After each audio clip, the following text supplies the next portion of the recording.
तो guys, Navita classes में आप सभी का स्वागत है। जैसा कि आपको स्क्रीन पे दिखाई दे रहा होगा, आज हम सैलिएंट फीचर्स ऑफ कॉन्स्टिट्यूशन के करेंगे। जो हमारा संविधान है उसके कुछ सैलिएंट फीचर्स हैं, उनको हम कवर करेंगे। चलो चलते हैं। इंडियन जो कॉन्स्टिट्यूशन है वो कहाँ से लिया गया, क्या उसके फीचर्स हैं, कितने अमेंडमेंट हुए, कहाँ से क्या हमने क्या प्रोविज़न लिया है, और जो हमारा संविधान है उसके जो इम्पोर्टेंट पॉइंट हैं वो क्या क्या हैं। देखिए, अगर हम देखते हैं, borrowed from almost every constitution of the world, जो हमारे संविधान के जो प्रोविज़न हैं, कंटेंट हैं, वो हमने क्या किया, बोरो किए हैं। कहाँ से? Almost every constitution of the world, जो दुनिया के जितने भी संविधान हैं वहाँ से हमने कुछ कुछ कलेक्ट किया है, वो हमारे संविधान में संजोया है। तो अब यहाँ देखते हैं, जो हमारा संविधान है वो अडॉप्ट हुआ था 1949 को, ठीक है। उसके बाद क्या है, 42nd अमेंडमेंट है, जो कॉन्स्टिट्यूशनल अमेंडमेंट एक्ट 1976 है, 1976 में जो एक संविधान का संशोधन हुआ है उसको हम मिनी कॉन्स्टिट्यूशन बोलते हैं। क्यों मिनी संविधान? इसलिए बोलते हैं क्योंकि वो important and large number of changes made by it, बहुत इम्पोर्टेंट और बहुत सारे चेंजेस ये लेके आए थे। तो उसके बाद क्या हुआ, अब जो संविधान में चेंजेस आए हैं 42nd अमेंडमेंट एक्ट के तहत, तो वो क्या है, बदलती जो हमारे प्रीफिक्स है या सर्कमस्टांसेस हैं उसके अकॉर्डिंग हमें ये चेंज लेके आने हुए। तो ये जो चेंज आए हुए हैं हमारे संविधान के अंदर, ये बहुत ही इंपॉर्टेंट हो जाते हैं। एक केशवानंद भारती केस है 1973, बहुत इंपॉर्टेंट केस है ये। 1973 का ये केस था, केशवानंद भारती केस।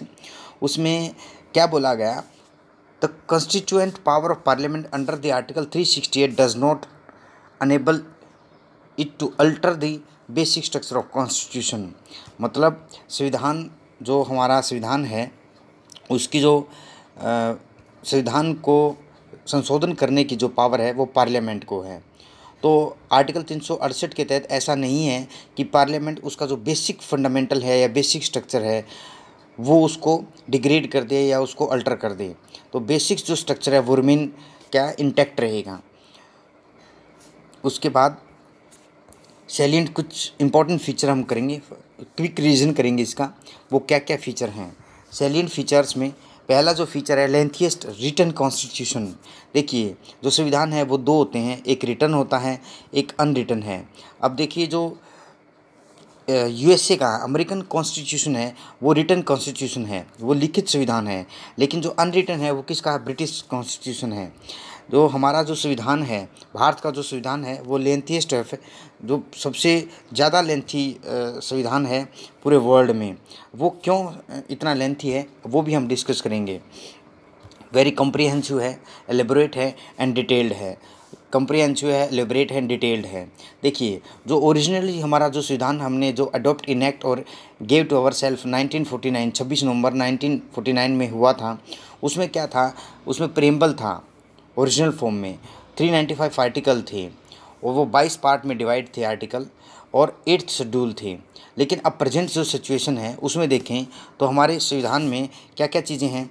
एक प्रेम्बल है, 473 आर्टिकल है, अबाउट 473 आर्टिकल हैं जो 25 पार्ट में डिवाइड हैं, और 12 शेड्यूल हैं। ये इंपॉर्टेंट चीज़ है जो आपको याद रखनी है। पहले कितने थे, प्रेम्बल था 395, 1949 में प्रेम्बल 395 आर्टिकल और 8 शेड्यूल थे।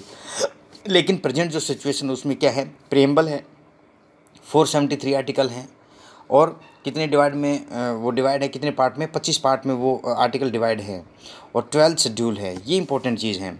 जो हमारा संविधान है वो इतना एलिफेंटाइन या इतना लेंथी क्यों है, तो इतने लेंथी साइज़ का रीज़न ये है, 4 इंपॉर्टेंट पॉइंट हैं।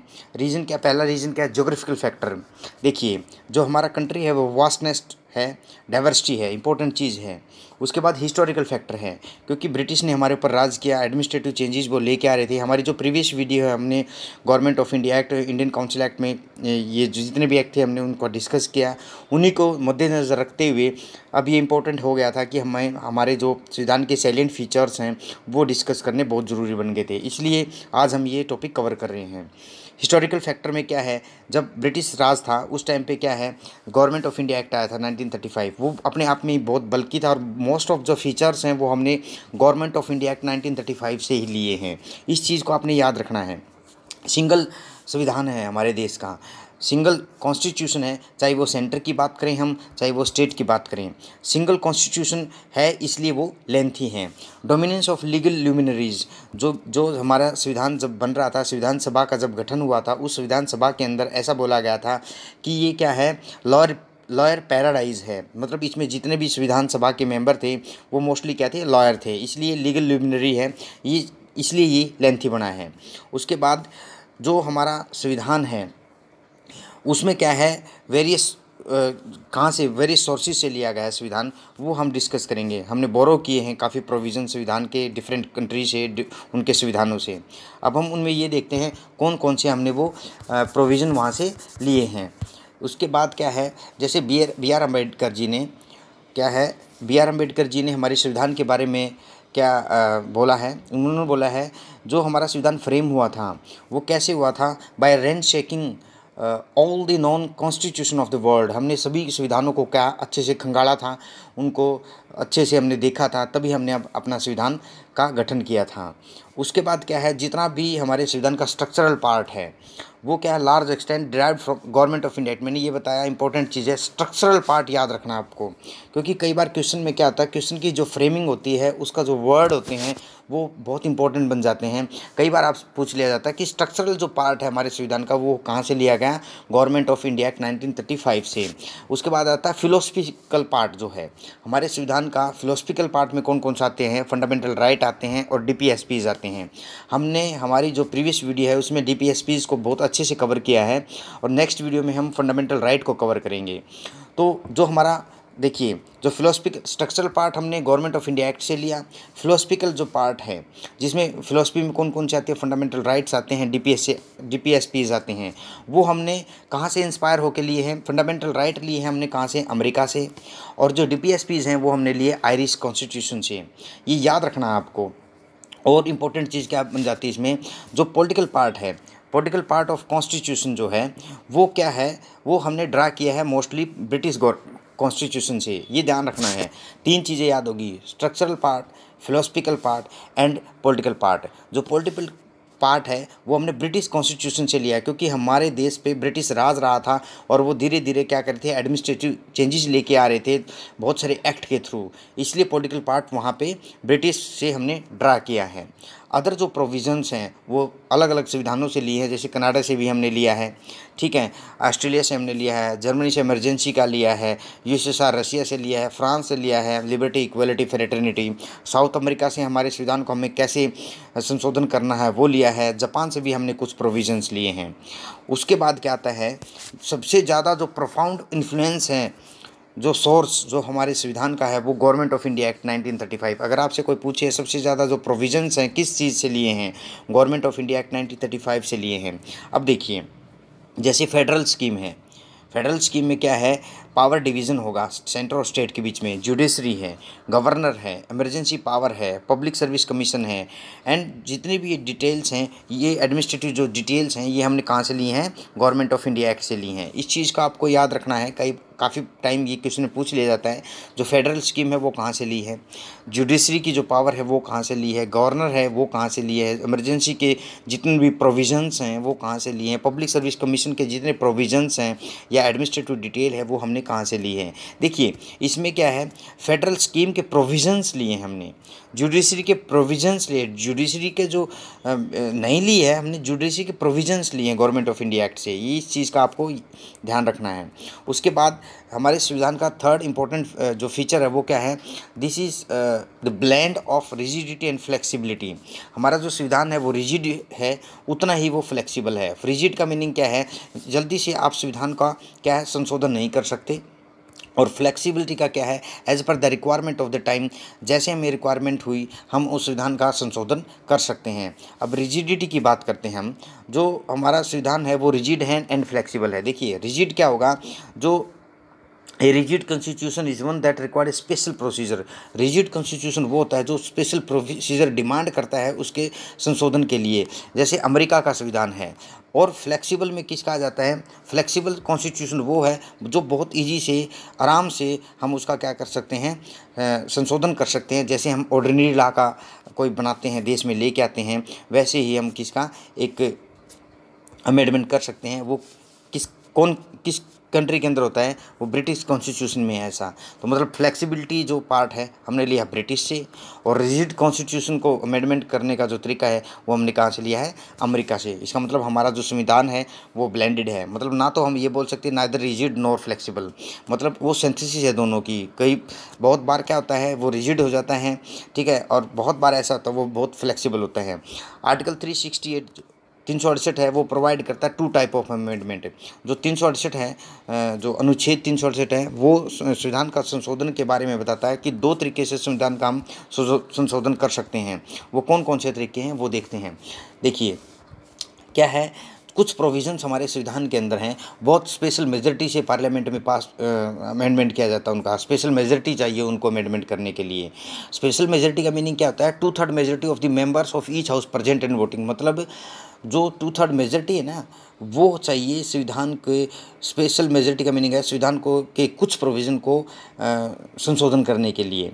अब क्या है, या दूसरा क्या है, a majority of total membership of each house. Total membership है 543 मेंबरशिप है मान लीजिए, उनके अलग अलग 200, एक की 543 है, एक की 245 है। तो ऐसे क्या हमें वहाँ पे मेजॉरिटी चाहिए। मेजॉरिटी क्या होती है? मोर देन 50% है। लेकिन अगर मान लीजिए कंप्लीट मेंबरशिप प्रेजेंट नहीं है और कुछ मेंबर प्रेजेंट है तो वहाँ पे 2/3 मेजॉरिटी चाहिए। तो ये होता है स्पेशल मेजॉरिटी का मीनिंग। उसके बाद आता है कुछ प्रोविज़न ऐसे हैं जो स्पेशल मेजॉरिटी ऑफ पार्लियामेंट है, वो तो चाहिए ही चाहिए स्पेशल मेजॉरिटी, लेकिन ratification of half of the state legislatures. जो स्टेट के अंदर जितने भी संविधान सभा हैं राज्यों की, उनमें से हाफ स्टेट का सिर्फ रेटिफिकेशन चाहिए, सिर्फ यस असेंट चाहिए उनकी। तो ये हम संविधान को इस तरीके से हम क्या कर सकते हैं? अमेंड कर सकते हैं। अब देखिए उसके बाद क्या आता है कि जो कुछ जो संविधान का जो प्रोविज़न है वो अमेंडेड किए जाते हैं बाय द सिंपल मेजॉरिटी से किए जाते हैं। जैसे कि ऑर्डिनरी लेजिस्लेटिव प्रोसेस होता है, उसको हम कोई लॉ को लेके आते हैं, वैसे ही चाहिए। तो वो क्या है, आर्टिकल 368 के तहत नहीं आता। ये ध्यान रखना आपको। मैं आपको एक चीज़ यहीं पे बताना चाहता हूँ, लेकिन हमारी जो नेक्स्ट वीडियो होगी वो इसी तरीके से जो अमेंडमेंट का प्रोसीजर स्पेशल वीडियो बनाएंगे। अमेंडमेंट क्या होता है, कैसे होता है, कौन कौन से अमेंडमेंट हैं और कौन कौन से प्रोविज़न उनके अंडर आते हैं। तो इसमें क्या चीज़ें हैं कि जो फेडरल इश्यूज़ हैं या फेडरल जो आइटम्स हैं वो इस तरीके से होते हैं। अमेंडमेंट का जो बी पार्ट है जिसमें स्पेशल मेजॉरिटी पार्लियामेंट की चाहिए और half of the ratification of the total state legislatures, ये हमारे फेडरल इशू है जो हैं उनके लिए होता है। ये ध्यान रखना आपको। उसके बाद है जो हमारा जो फोर्थ साइलेंट फीचर है, फेडरल सिस्टम विद यूनिटरी बायस। क्या है? फेडरल सिस्टम तो है, ये बोलते हैं फेडरल में क्या होता है, सेंटर और स्टेट के बीच में पावर का डिवीजन होता है, लेकिन यूनिटरी बायस है। वो यूनिटरी बायस का मतलब क्या है? यूनियन की तरफ ज़्यादा झुका हुआ है हमारा संविधान। वो कैसे है देखिए, फेडरल सिस्टम ऑफ गवर्नमेंट तो है हमारे संविधान के अंदर, मतलब फेडरल जो फेडरेशन है उसके कुछ फीचर होते हैं। जैसे कि जो फेडरेशन है उसके कौन कौन से फीचर हैं? 2 गवर्नमेंट होगी, जैसे सेंटर में अलग गवर्नमेंट होगी, स्टेट के अंदर अलग गवर्नमेंट होगी, उनके अंदर डिवीज़न ऑफ पावर होगी, ठीक है। जैसे कि जो संवर्ती सूची हैं, आपकी यूनियन है, संघ सूची है और जो राज्य सूची है, ये 3 में डिवाइड है। तो वो डिवीज़न ऑफ पावर का मीनिंग यहाँ पे आ जाता है। रिटन कॉन्स्टिट्यूशन होगा, लिखित संविधान होगा, सुपरमेसी होगी कॉन्स्टिट्यूशन की, रिजिडिटी ऑफ कॉन्स्टिट्यूशन, मतलब बहुत टफ तरीके से, जैसे कि ये है majority of parliament and ratification of half of the state चाहिए, किसमें? रिजिड के केस में। एंड इंडिपेंडेंट जुडिशरी है एंड बाइकैमरलिज्म है। बाइकैमरलिज्म में क्या होता है, एक अपर हाउस होगा सदन के अंदर, एक क्या होगा, लोअर हाउस होगा। आप एक चीज़ देखना, यही केस तो पार्लियामेंट में है। पार्लियामेंट में क्या है, अपर हाउस है जिसको हम राज्यसभा बोलते हैं, और जो लोअर हाउस है उसको हम क्या बोलते हैं, लोकसभा बोलते हैं। यही केस किस में है, स्टेट के अंदर है। स्टेट के अंदर कुछ स्टेट ऐसे हैं जिनके अंदर क्या है, स्टेट लेजिस्लेचर है, ठीक है। और स्टेट लेजिस्लेटिव असेंबली तो सभी में ही है, जिन स्टेट में लेजिस्लेटिव असेंबली है, ठीक है। लेजिस्लेचर बहुत कम स्टेट के अंदर हैं। ये याद ध्यान रखना आपको। तो जो स्टेट लेजिस्लेचर है, लेजिस्लेटिव काउंसिल जिसको बोलते हैं, वो क्या होता है, अपर हाउस होता है। लेकिन जो लेजिस्लेटिव असेंबली होती है वो क्या होती है, लोअर हाउस होते हैं, ऐसे ही जैसे कि पार्लियामेंट के अंदर होती है। तो आपको ये चीज़ ध्यान रखनी है कि जो फेडरल फीचर है वो कौन कौन से हैं। टू गो, ये काफ़ी बार क्वेश्चन में पूछा गया है। आप यूपीएससी के प्रीवियस ईयर क्वेश्चन देख सकते हैं, स्टेट पीसीएस के प्रीवियस ईयर क्वेश्चन देख सकते हैं, और एनटीए नेट एग्जाम में देख सकते हैं कि वो पूछता है आपसे जो फेडरेशन के फीचर कौन कौन से हैं। देखिए, टू गवर्नमेंट होंगी, डिवीजन ऑफ पावर होगी, रिटन कॉन्स्टिट्यूशन होगा, सुपरमेसी होगी कॉन्स्टिट्यूशन की, रिजिडिटी होगी कॉन्स्टिट्यूशन के अंदर, इंडिपेंडेंट जुडिशरी होगी, बाइकैमरलिज्म होगा। ये एक फेडरेशन के फीचर हैं। अगर मैं बात करूँ यूनिटरी के फीचर या फिर नॉन फेडरल फीचर कौन कौन से होते हैं हमारे संविधान के, वो देखते हैं। नॉन फेडरल फीचर में क्या क्या आता है, उसमें मतलब सेंटर को पास ज़्यादा पावर रहती है। नॉन फेडरल की अगर जब हम बात करते हैं, उसमें सेंटर के पास ज़्यादा पावर रहती है। तो ज़्यादा पावर होगी तो सेंटर स्ट्रॉन्ग होगा, ऑब्वियस सी बात है। सिंगल संविधान है हमारे देश का, सिंगल सिटीजनशिप है, फ्लेक्सिबिलिटी ऑफ कॉन्स्टिट्यूशन है। अब देखिए, जब सेंटर के पास पावर ज़्यादा रहेगी तो ऑब्वियस सी बात है क्या होगी, फ्लेक्सिबिलिटी से हम संविधान का संशोधन कर सकते हैं। फ्लेक्सिबिलिटी में क्या चाहिए कि वो स्पेशल मेजॉरिटी ऑफ पार्लियामेंट चाहिए, बस, उसमें और कुछ नहीं चाहिए। ठीक है। उसके बाद इंटीग्रेटेड जुडिशरी। इंटीग्रेटेड जुडिशरी क्या है, देश के अंदर जो सुप्रीम कोर्ट है वो क्या है, अगर एक लॉ बनाता है वो हाई कोर्ट में भी लागू होगा। वो जो क्या नाम, हायरकी ऑफ कोर्ट है, हाई कोर्ट के अंडर जैसे डिस्ट्रिक्ट कोर्ट है उसमें भी लागू होगा। मतलब एक लॉ सुप्रीम कोर्ट बनाएगा, वो हाई कोर्ट को भी फॉलो करना पड़ेगा, और डिस्ट्रिक्ट कोर्ट को या सबऑर्डिनेट कोर्ट है उनको भी फॉलो करना पड़ेगा। इस चीज़ का आपको ध्यान रखना है। जैसे कि और जो प्रोविज़न है किसका, नॉन फेडरल फीचर कौन कौन सा है इसमें हमारे संविधान का, जैसे कि appointment of state governor. State government क्या है, स्टेट गवर्नर जो है वो सेंटर भेजते हैं। सेंटर क्या करेगा, किसी भी गवर्नर को, किसी भी व्यक्ति को, ठीक है, उसको वो किसी भी स्टेट के अंदर गवर्नर बना के भेज सकता है। इसमें स्टेट की जस्ट कंसल्टेशन ली जाती है, उसमें भी सीएम की कंसल्टेशन ली जाती है, और वो सेंटर के हाथ में होता है। ऑल इंडिया सर्विस, जैसे जो ऑल इंडिया सर्विस में आईएएस अधिकारी है, आईपीएस अधिकारी हैं, वो क्या है, सेंटर के अंदर तो आते हैं लेकिन वो काम किस में करते हैं, स्टेट के अंदर करते हैं। लेकिन मोस्टली जो उनको हटाने की या फिर उनके ऊपर कोई पनिशमेंट देने की पावर है वो किसको है, सेंटर को है। तो स्टेट उसमें कुछ नहीं कर सकता, स्टेट के पास बहुत कम पावर है इस केस में, जो ऑल इंडिया सर्विस के जो सर्वेंट होते हैं। इमरजेंसी प्रोविज़न, आप देखिए सेंटर के अंदर जो पावर निहित है वो इमरजेंसी प्रोविज़न की भी है। जैसे देश में फाइनेंशियल इमरजेंसी लगी, सेंटर के हाथ में सब कुछ आ जाएगा। देश के अंदर नेशनल इमरजेंसी लगी तो सारी पावर सेंटर के पास आ जाएगी। अगर मान लीजिए किसी राज्य के अंदर प्रेसिडेंट रूल रखता है तो तब भी पावर किसके हाथ में जाएगी, सेंटर के हाथ में आ जाएगी। तो ये क्या है, आपको ध्यान रखना है, ये नॉन फेडरल फीचर्स हैं। ये काफ़ी बार क्वेश्चन में पूछे गए हैं। नॉन फेडरल फीचर कौन सा है, स्ट्रॉन्ग सेंटर होगा, सिंगल कॉन्स्टिट्यूशन होगा, सिंगल सिटीजनशिप होगी, फ्लेक्सिबिलिटी ऑफ कॉन्स्टिट्यूशन होगा, इंटीग्रेटेड जुडिशरी होगी। इंटीग्रेटेड जुडिशरी का मैंने अभी आपको समझाया, इसको एक बार रिव्यू कर लेना। अपॉइंटमेंट ऑफ स्टेट गवर्नर होगा। ऑल इंडिया सर्विस के जो सर्वेंट है वो इसके उसमें आते हैं नॉन फेडरल फीचर में, इमरजेंसी प्रोविज़न। तो ये ध्यान रखना आपको, ये सारे के सारे नॉन फेडरल फीचर हैं। उसके बाद क्या है, जो फेडरेशन है, जो हम बार बार फेडरेशन का यूज़ कर रहे हैं, फेडरेशन कहीं भी संविधान में लिखित फॉर्म में नहीं है। Nowhere have been used in the federation. Federation तो लिखा ही नहीं गया कहीं में, क्योंकि जो संविधान का एक आर्टिकल है, अनुच्छेद 1 क्या बोलता है, ए यूनियन ऑफ स्टेट्स। जो हमारा भारत है वो क्या है, India as a union of states. मतलब सभी जो हमारा भारत है वो राज्य से मिलके बना है। राज्य से मिलके बना है तो मतलब इसका मीनिंग ये नहीं है कि जैसे कि अमेरिका में है कि सभी राज्यों ने अपना एग्रीमेंट दे दिया कि यस वी विद यू, तो ऐसा नहीं है। तो इसमें क्या है, सेंटर के पास क्या है, पावर है किसी भी राज्य की बाउंड्री, किसी भी राज्य का नाम, किसी भी राज्य की मतलब एडमिशन, उसका अल्ट्रेशन वो सेंटर के हाथ में होता है, वो चेंज कर सकता है। तो मतलब राज्य इसमें डिस्ट्रिक्टिबल हैं, वो राज्य को तोड़ मरोड़ सकते हैं, लेकिन यूनियन को कोई भी तोड़ मरोड़ नहीं सकता है। जैसे कि यहाँ पे दो चीज़ इंपॉर्टेंट हो जाती है। One Indian federation is not the result of agreement के साथ काम नहीं करते जैसे अमेरिका में करते हैं state. No state has right to secede, मतलब किसी भी राज्य के पास शक्ति नहीं है कि वो देश से, यूनियन से अलग हो जाए। ये चीज़ का आपको ध्यान रखना है। सिर्फ यूनियन के पास पावर है उस स्टेट का नेम, एडमिशन, अल्ट्रेशन, बाउंड्री, कुछ भी वो चेंज कर सकते हैं, ये ध्यान रखना है।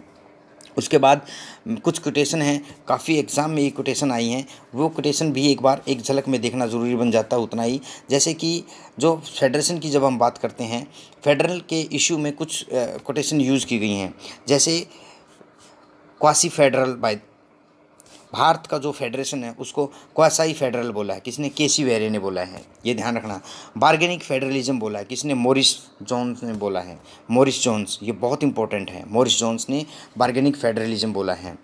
क्वासाई किसने बोला है? केसी वेरे ने। क्वासाई से केसी, क्वासाई से केसी, याद रखना इसको। Bargaining Morris Jones. Cooperative federalism बोला है ग्रेनविले ऑस्टिन ने, ये ध्यान रखना। ग्रेनविले ऑस्टिन ने क्या बोला है? Cooperative federalism. ये चीज़ें आपको बहुत एग्जामिनेशन पॉइंट ऑफ व्यू से आपके लिए बहुत ज़्यादा इंपॉर्टेंट हो जाती हैं, इसलिए हम सिर्फ पिन पॉइंट ही आज कवर कर रहे हैं। उसके बाद जैसे ग्रेनविले ऑस्टिन ने बोला क्या? Cooperative federalism. उसके बाद आता है एक इम्पॉर्टेंट और स्टेटमेंट है जो कि किसने यूज़ की है? आइवर जेनिंग ने यूज़ की है। आइवर जेनिंग ने क्या की है? फेडरेशन विद सेंट्रलाइजिंग टेंडेंसी, मतलब फेडरेशन तो नाम है, फेडरेशन तो है लेकिन सेंटर की तरफ ज़्यादा झुकाव है इस चीज़ का, फेडरेशन विद सेंट्रलाइजिंग टेंडेंसी।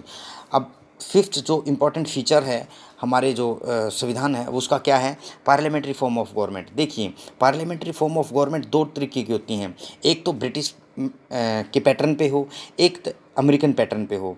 तो इंडिया ने जो पैटर्न जो अपनाया है वो क्या किया है? ब्रिटिश पैटर्न अपनाया है, क्योंकि भारत के ऊपर अंग्रेज़ों ने अंग्रेजी साम्राज्य ने राज किया, तो मोस्ट ऑफ जो प्रोविज़न जो मोस्ट ऑफ, मैं बार बार इन चीज़ों को बोलता हूँ, जितने भी एडमिनिस्ट्रेटिव चेंजेस लेके आए हुए थे वो लेके आ रहे थे, धीरे धीरे एडमिनिस्ट्रेशन में चेंज आ रहा था, वो क्या उनके एक्ट थे, उनके रेगुलेटिंग एक्ट थे, उनके इंडियन काउंसिल एक्ट के तहत वो लेके आ रहे थे। इसलिए हमारा जो पार्लियामेंट है, पार्लियामेंट्री फॉर्म ऑफ गवर्नमेंट है, वो ब्रिटिश पैटर्न की तरफ ज़्यादा झुकाव है in compare to the US या अमेरिकन जो प्रेसिडेंशियल सिस्टम है, ये इस पॉइंट में बोला गया है। पार्लियामेंट्री सिस्टम को आल्सो क्या नाम दिया गया है? Westminster model of government, responsible government, ये ध्यान रखना आपको। इसमें क्या है? ब्रिटिश पार्लियामेंट्री सिस्टम है, जो हमारा संविधान है उसने ऑप्ट किया किसको? ब्रिटिश पार्लियामेंट्री सिस्टम को। अमेरिकन को नहीं किया, क्योंकि अमेरिकन प्रेसिडेंशियल सिस्टम डिफरेंट है, हमारा जो प्रेसिडेंट सिस्टम वो डिफरेंट है, अमेरिकन प्रेसिडेंशियल सिस्टम जो है वो डिफरेंट है, ठीक है। उसके बाद क्या जाता है?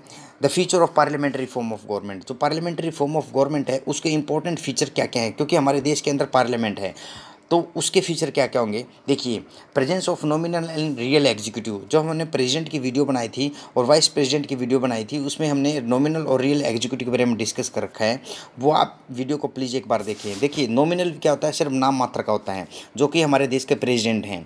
रियल एग्जीक्यूटिव क्या होते हैं? प्राइम मिनिस्टर होते हैं, क्योंकि क्या है, वो इलेक्ट होके आते हैं।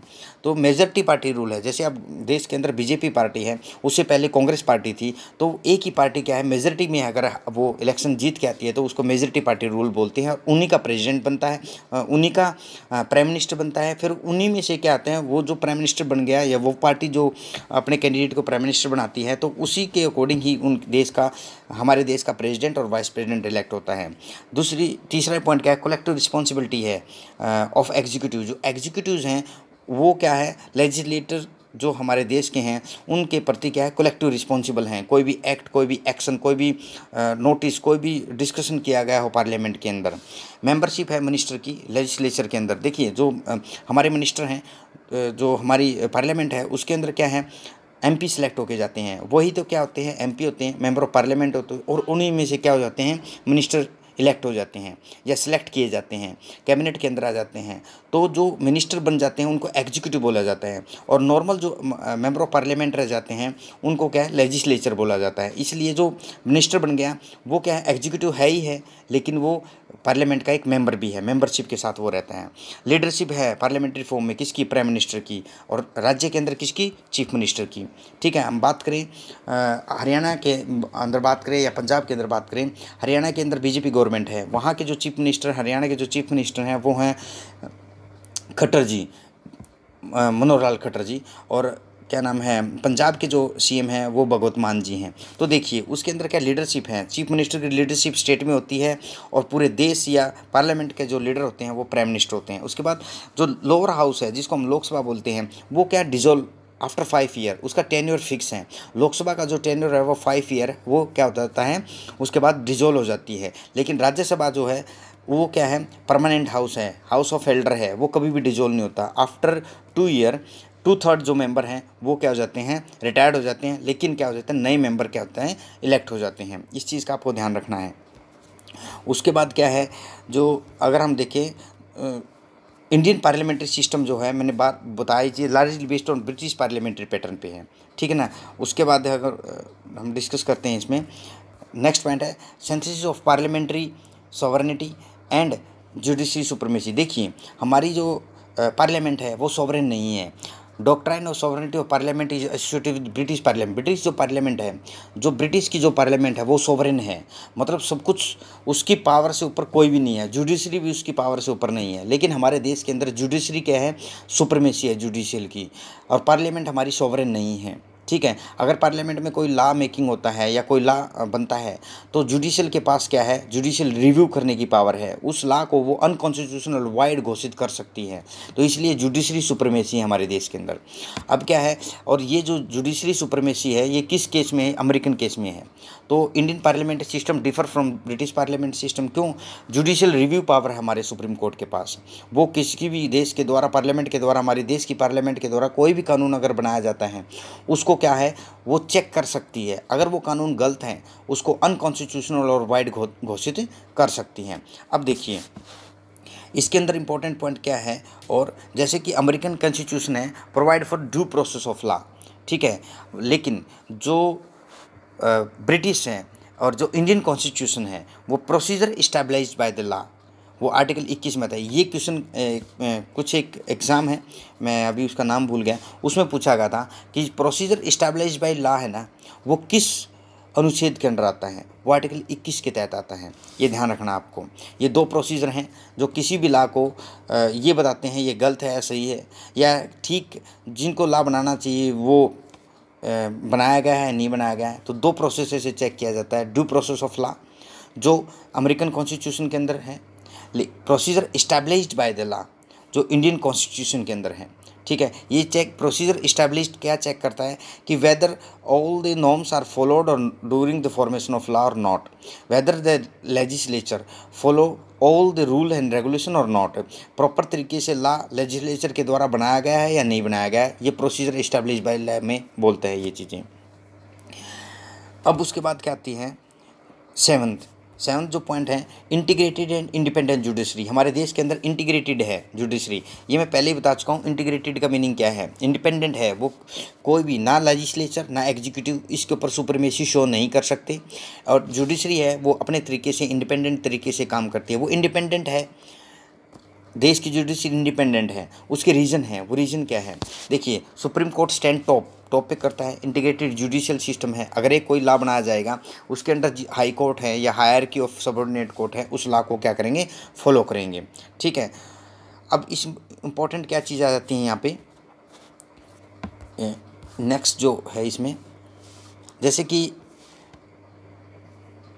जो सुप्रीम कोर्ट है वो क्या है, फेडरल कोर्ट है, ठीक है, फेडरल कोर्ट है, हाईएस्ट कोर्ट ऑफ अपील है, गारंटर ऑफ फंडामेंटल राइट है। अगर किसी व्यक्ति के फंडामेंटल राइट, मौलिक अधिकार का हनन होता है तो वो डायरेक्टली सुप्रीम कोर्ट में जा सकता है, ठीक है, और हाई कोर्ट भी जा सकता है।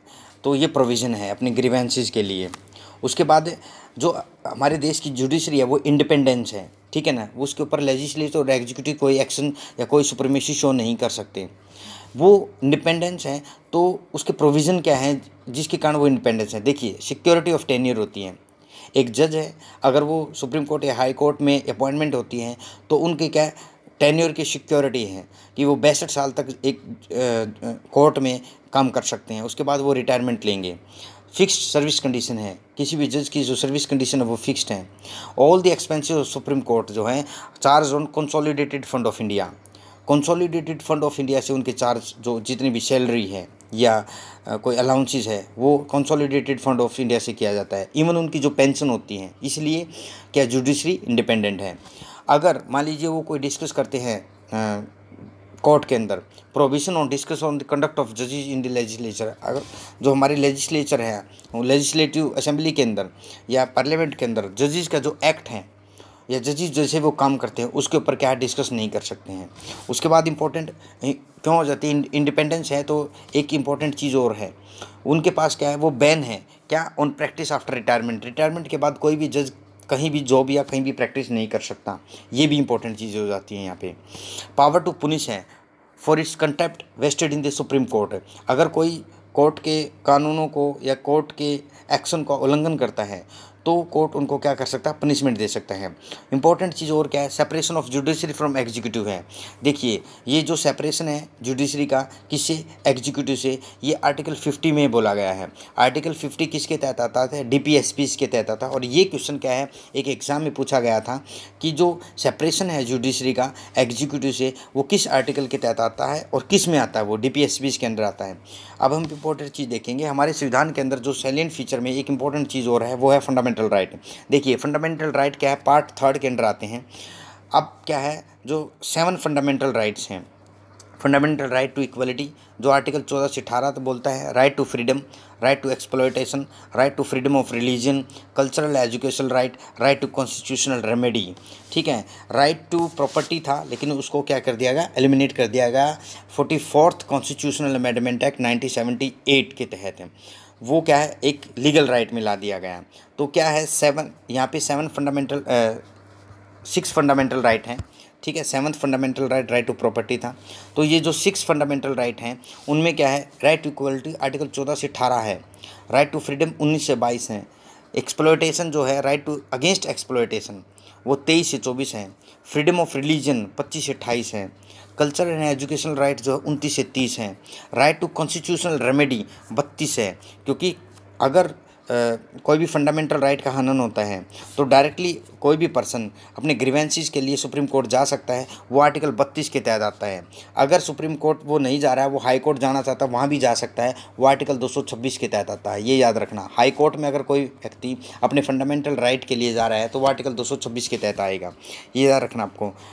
अब क्या है, ये फंडामेंटल जो राइट हैं ये क्या है, क्यों है, कैसे ये काम करते हैं, या ये देखिए ये फंडामेंटल राइट है meant for the promoting the idea of political democracy को प्रमोट करने के लिए होते हैं। ये क्या है, they are operate as a limitation on the tyranny government executive और एडबिटला। क्या है, अगर मान लें ये लिमिटेशन रखते हैं किसके ऊपर, टायरनी गवर्नमेंट है या एग्जीक्यूटिव है, अगर कोई लॉ मेकिंग लेजिस्लेचर है, ये जस्टिसिएबल इन नेचर। जस्टिसिएबल का मतलब क्या है, कोर्ट क्या है, इनको एनफोर्स कर सकते हैं फॉर देयर वायलेशन। अगर मान लीजिए they are enforceable by the court for their violation, court इनको एनफोर्स कर सकता है, इसलिए जस्टिसिएबल है। उसके बाद दिखाया गया है कि अगर दे कैन आल्सो भी सस्पेंडेड, वो सस्पेंड किए जा सकते हैं। इंपॉर्टेंट चीज़ क्या हो जाती है यहाँ पे, नॉट सैक्रोसेंक्ट, मतलब ये सैक्रोसेंक्ट नहीं है, इनको कर्टेल भी किया जा सकता है, रिपील्ड भी किया जा सकता है पार्लियामेंट के द्वारा। अब किसी को एक फंडामेंटल राइट है, वो बोल दे कि नहीं मेरे फंडामेंटल राइट हैं, इनका कोई हनन नहीं कर सकता और ये हमेशा ऐसे ही रहेंगे, नहीं, time to time according to need of time वो क्या है, चेंज भी कर सकते हैं, कर्टेल भी कर सकते हैं, उनको बाधित भी कर सकते हैं, उनको रिपील्ड भी कर सकते हैं। ये पार्लियामेंट के पास पावर है। और किसके थ्रू करेगी वो, आर्टिकल 368 कॉन्स्टिट्यूशनल अमेंडमेंट एक्ट के तहत। ये क्या है, सस्पेंड भी किए जा सकते हैं कुछ टाइम के लिए। नेशनल इमरजेंसी में ये सस्पेंड किए जा सकते हैं, एक्सेप्ट 2 आर्टिकल ऐसे हैं जो नहीं किए जा सकते, आर्टिकल 20 और आर्टिकल 21। नेशनल इमरजेंसी अगर देश के अंदर है तो उसमें क्या है, आर्टिकल 20 और आर्टिकल 21 को सस्पेंड नहीं किया जा सकता, और आर्टिकल जो हैं फंडामेंटल राइट के उनको सस्पेंड किया जा सकता है। अब देखिए 9th जो फीचर है हमारे संविधान का वो क्या है, directive principle of state policy. ये बहुत इंपॉर्टेंट पॉइंट है। इसमें क्या डॉक्टर BR अम्बेडकर ने बोला हमारे DPSPs के बारे में, ये नोवेल फीचर्स हैं हमारे संविधान के, पार्ट 4 में ये आते हैं। उसके बाद ये 3 भाग में डिवाइड हैं, सोशलिस्ट, गांधीयन और लिबरल इंटेलेक्चुअल। ये मैंने एक वीडियो में बहुत अच्छे से एक्सप्लेन कर रखे हैं, आप प्लीज़ उस वीडियो में जाना और DPSPs को बहुत देखना और समझना। हम ज़्यादा डिस्कस नहीं करेंगे DPSPs में यहाँ पे, क्योंकि वो ऑलरेडी मैंने एक्सप्लेन कर रखे हैं वहाँ पे। अब क्या है, एक मिनर्वा मिल केस था 1980 में, उसमें क्या बोला गया था, सुप्रीम कोर्ट की ये उसके अंदर सुप्रीम कोर्ट ने एक रूल दिया था, उसमें दिया था कि जो फंडामेंटल राइट हैं और डीपीएसपीज़ हैं वो पैरेलल रखे जाएं। मतलब वो क्या है, एक बेडरॉक है of balance between the fundamental right and DPSPs. मतलब इंडियन कॉन्स्टिट्यूशन है वो जो बना था वो किस पे, बैलेंसिंग ऑफ फंडामेंटल राइट और डायरेक्टिव प्रिंसिपल को मद्देनज़र रखते हुए उसको तैयार किया गया था। अब क्या है उसके बाद फंडामेंटल ड्यूटीज़। देखिए फंडामेंटल जो ड्यूटीज़ हैं, एक भारत का नागरिक है, फंडामेंटल राइट का एंजॉय कर रहा है, साथ में उसकी ड्यूटी भी बनती है कि वो अपनी देश के प्रति अपनी ड्यूटी दे और उनको मद्देनज़र रखते हुए उन पे ध्यान रखे। फंडामेंटल ड्यूटीज़ क्या होती हैं वो देखते हैं हम। फंडामेंटल जो ड्यूटी हैं वो क्या है, ओरिजिनल कॉन्स्टिट्यूशन के अंदर वो मेंशन नहीं थी कहीं भी। क्या हुआ, ये ऐड की गई थी जब देश के अंदर इमरजेंसी आई थी 1975 के अंदर, तब 42वां संविधान संशोधन हुआ था 1976 के अंदर। 42वें संविधान का संशोधन था 1976 में। उसमें क्या है, एक कमेटी थी, स्वर्ण सिंह कमेटी थी, उसकी रिकमेंडेशन से इनको क्या किया गया, ऐड किया गया संविधान के अंदर। और उसके बाद 2002 के अंदर एक संविधान का संशोधन और किया गया, 86th amendment act, constitutional amendment act, उसमें एक ड्यूटी और जोड़ दी गई। तो टोटल जो फंडामेंटल ड्यूटी हैं वो 11 थी, ठीक है, अभी 11 है। उसके बाद ये पार्ट 4th ए में आती हैं, पार्ट 4th ए में आती हैं। फोर्थ किस में, पार्ट 4 क्या है, डीपीएसपीज़ है। पार्ट 3 क्या है, फंडामेंटल राइट है। 4th ए क्या आता है, फंडामेंटल ड्यूटी आती हैं। जो फंडामेंटल ड्यूटी हैं वो सिर्फ एक ही अनुच्छेद 51 ए में निहित हैं। 51 ए के अंदर सारी फंडामेंटल ड्यूटी हैं, 11 फंडामेंटल ड्यूटी, ठीक है। अब इम्पोर्टेंट क्या कौन कौन सी हैं फंडामेंटल ड्यूटी, देखिए, रिस्पेक्ट करें संविधान का, नेशनल फ्लैग का, नेशनल एंथम का। हमारे to protect the sovereignty, unity and integrity of country, देश की जो सोवरेनिटी है, यूनिटी है, इंटीग्रिटी है, उसको क्या प्रोटेक्ट करें। ये कई बार काफ़ी एग्ज़ाम में आया है कि sovereignty, unity and integrity of the country ये किस में है, फंडामेंटल ड्यूटी में आता है या डीपीएसपीज़ में आता है या फंडामेंटल राइट में आता है। अब याद रखना इसको, फंडामेंटल ड्यूटी में आता है sovereignty, unity and integrity of the country. उसके बाद जो इम्पोर्टेंट पॉइंट बन जाता है वो सेकुलरिज्म आता है। हमारा जो देश है वो सेकुलर स्टेट है और जो हमारा संविधान है स्टैंड वो वहीं पे स्टैंड करता है कि वो सेकुलरिज्म की तरफ हम ज़्यादा इंक्लाइंड हैं। Constitution of India stand for secular state. Secular का मीनिंग क्या होता है, ये जो सेकुलर वर्ड था ये ऐड किया गया था प्रीएम्बल के अंदर। 42वें संविधान का जो संशोधन हुआ था 1976 के अंदर 3 वर्ड किए गए थे, सेकुलर, सोशलिस्ट एंड इंटेग्रिटी। ये 3 वर्ड याद रखना, सोशलिस्ट, सेकुलर एंड इंटेग्रिटी। 42वां जो संविधान का संशोधन है उसमें किया गया था। प्रीएम्बल जो है, secure to all citizen Indian liberty of belief and faith and worship. उसका सेकुलर का मीनिंग क्या है मैं वो आपको बता देता हूँ कि जो हमारा देश है, देश का जो संविधान है वो किसी भी एक रिलीजियन को, एक धर्म को ज़्यादा मान्यता प्राप्त नहीं करता या ज़्यादा मान्यता या प्रिविलेजेस नहीं प्रोवाइड करता, ये इसमें बोला गया है। तो सेकुलर जो स्टेट होगा उसके पास क्या होगा, आर्टिकल 14 में ये दिखाया गया है कि all are equal, protection of law के अंडर। उसके बाद कोई डिस्क्रिमिनेशन नहीं होगा किसी भी सिटीजन के साथ रिलीजन के उसमें ग्राउंड में। आर्टिकल 15। आर्टिकल 16 बोलता है एम्प्लॉयमेंट में कि कोई भी डिस्क्रिमिनेशन नहीं होगा, इक्वल अपॉर्चुनिटी होगी। आर्टिकल 25 बोलता है, ये इसमें क्या बोलता है, person are equally entitled to freedom of conscience and right to freely profess and practise and propagate any religion. कोई भी धर्म अपना सकता है, ठीक है। ये सारी चीज़ें क्या हमारी सेकुलर स्टेट की क्या है, इंपॉर्टेंट पॉइंट्स हैं या सेकुलर स्टेट के ये प्रोविजंस हैं या मेन पॉइंट होते हैं, ठीक है। उसके बाद अगर हम देखें आर्टिकल 29, आर्टिकल 28, आर्टिकल 30 ये सेकुलर स्टेट में आते हैं। ये जो आर्टिकल हैं ये सेकुलर स्टेट के आर्टिकल हैं। अब कभी भी पूछ सकता है कि एक सेकुलर स्टेट है उसमें कौन कौन से आर्टिकल होंगे, तो उसमें 14 भी होगा, 15 भी होगा, 16 भी होगा, उसमें क्या नाम है 25 भी होगा, उसमें 27, 28, 29 और 30 भी होगा और आर्टिकल 24 भी होगा। मतलब ये स्टेट है, स्टेट में यूनिफॉर्म सिविल कोड सबके लिए लागू हो। अब जो हमारे देश ने जो सेकुलरिज्म है वो क्या है, डिफरेंट है वेस्टर्न कंसेप्ट से। जो वेस्टर्न कंसेप्ट सेकुलरिज्म है वो क्या किस टाइप का है, वो सेपरेशन करता है किसको, स्टेट और रिलीजन के बीच में। स्टेट अलग है, अपने दायरे में काम करे, और रिलीजन धर्म अपने दायरे में काम करे या चर्च अपने दायरे में काम करे। ये वेस्टर्न कंसेप्ट बोलता है। लेकिन जो इंडियन कंसेप्ट है वो क्या है, हमारा जो सेक्युलरिज्म है उसमें कंप्लीट स्टेट और रिलीजन के बीच में सेपरेशन नहीं है। कहीं न कहीं हम आपस में जुड़े हुए हैं। रिलीजन, धर्म और स्टेट आपस में कहीं न कहीं जुड़े हुए हैं। और एक इम्पॉर्टेंट पॉइंट है यहाँ पे कि कोई भी स्टेट किसी भी धर्म को स्पेशल प्रिविलेजेस प्रोवाइड नहीं करता है। सभी धर्म को वो इक्वल फुटेज पे रखता है, इक्वल लेवल पे रखता है। ये इंपॉर्टेंट चीज़ है। अब यहाँ पे देख रहा है giving equal respect to all religion, जो हमारा पॉजिटिव कंसेप्ट है किसका, सेकुलरिज्म का, इंडियन कॉन्स्टिट्यूशन के अंदर वो क्या बोलता है, given equal respect to all religion and protecting all the religion equally. ये इंपॉर्टेंट चीज़ है इसमें। उसके बाद हमारे संविधान के अंदर यूनिवर्सल जो 12th फीचर है वो क्या है, हमारा जो संविधान है वो यूनिवर्सल एडल्ट फ्रेंचाइजीज प्रोवाइड करता है। ठीक है, मतलब यूनिवर्सल एडल्ट फ्रेंचाइजीज का मतलब क्या है, जो भी व्यक्ति अगर 18 साल का होता है, 18 से ऊपर होता है, उसको वोटिंग राइट अवेलेबल हैं। इलेक्शन में, इलेक्टोरल रोल में उसको रजिस्टर्ड पंजीकरण होगा और वो इलेक्शन के अंदर पार्टिसिपेट कर सकता है। क्या था, पहले हमारे देश के अंदर 21 साल एज थी किसी भी कैंडिडेट को, वोट जो जिसको वोटिंग एज बोलते हैं, इलेक्टोरल रोल में रजिस्टर करवाने के लिए। लेकिन 21 साल से 18 कर दी गई, किसके तहत, 61 कॉन्स्टिट्यूशनल अमेंडमेंट है। 61 में संविधान का जो संशोधन हुआ, 61वां संविधान संशोधन, जो कि क्या था, किस एक्ट के तहत, 1988 के जो एक्ट था संविधान का संशोधन, और उसको क्या कर दिया गया, 1989 के अंदर लागू कर दिया गया, 1989 के अंदर उसको लागू कर दिया गया। अब क्या है, जो अडल्ट फ्रेंचाइजीज हैं वो क्या करती है, डेमोक्रेसी को ब्रॉड बेस्ड करती हैं, सेल्फ रिस्पेक्ट देती है आदमी को। कोई भी इंसान है, कोई भी व्यक्ति है, उसको क्या करती है, सेल्फ रिस्पेक्ट प्रोवाइड करती है, प्रेस्टीज देती है कॉमन मैन को। अब अपहोल्ड, उसके बाद अपहोल्ड करती है किस चीज़ का, principle of equality.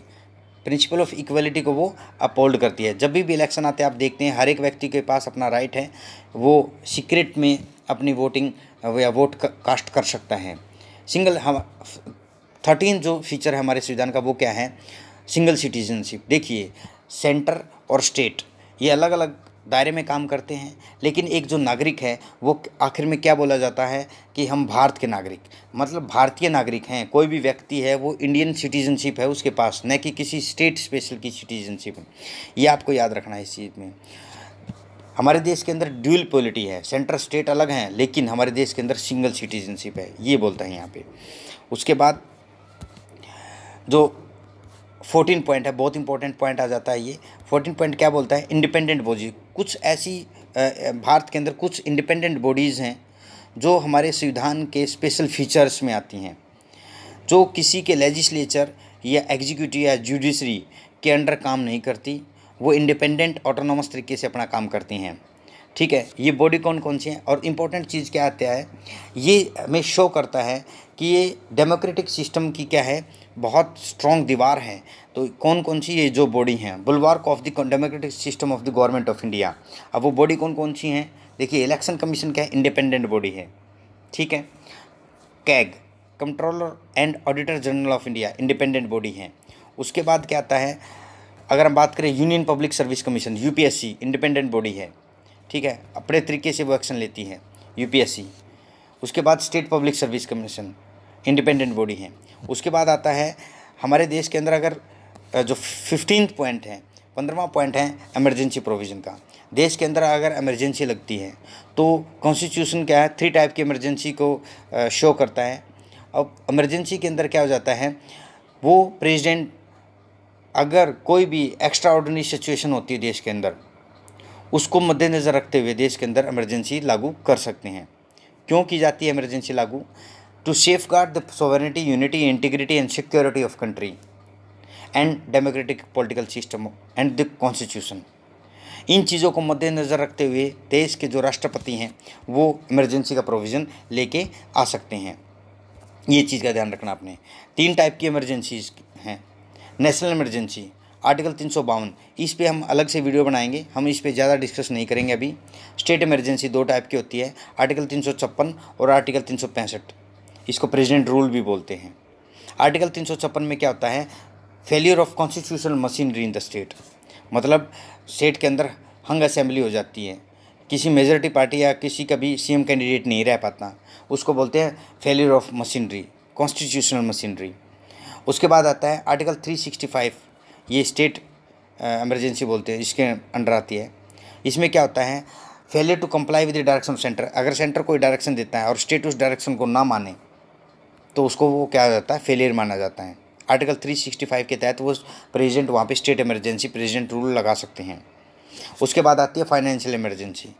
Financial emergency में क्या, फाइनेंशियल स्टेबिलिटी देश की क्या डगमगा जाए तो आर्टिकल 360 के तहत आती है फाइनेंशियल इमरजेंसी। आपको याद रखना है चीज़। जितनी भी इमरजेंसी लगेंगी उसमें सेंट्रल गवर्नमेंट क्या हो जाती है, ऑल पावरफुल हो जाती है, सारी पावर उसमें निहित हो जाती हैं और स्टेट के पास पावर कुछ भी नहीं रहती।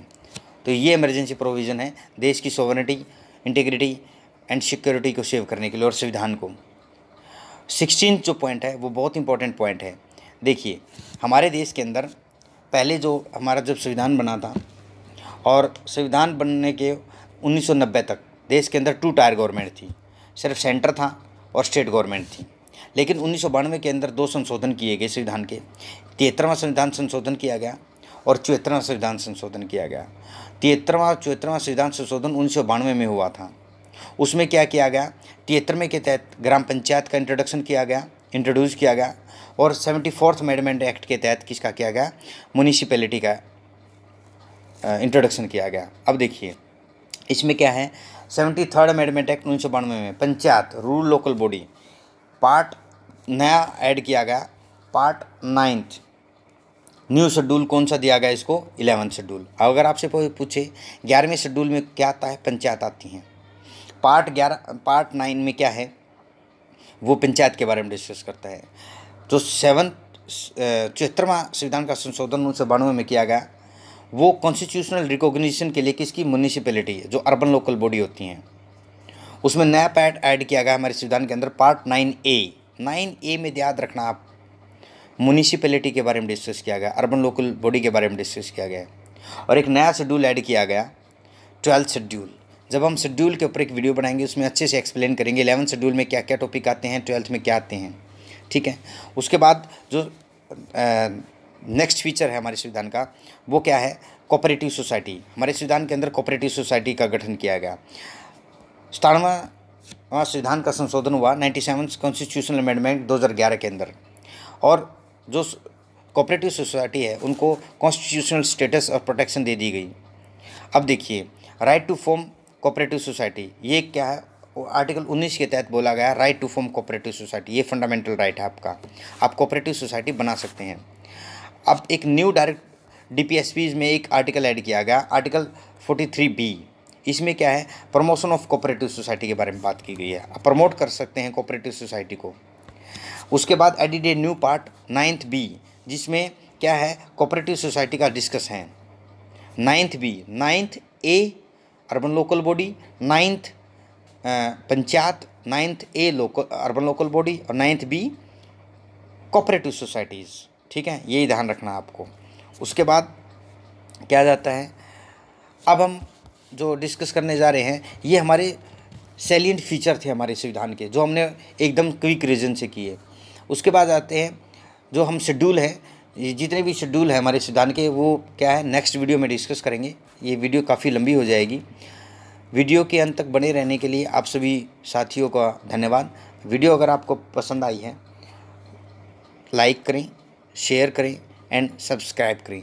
Thank you all.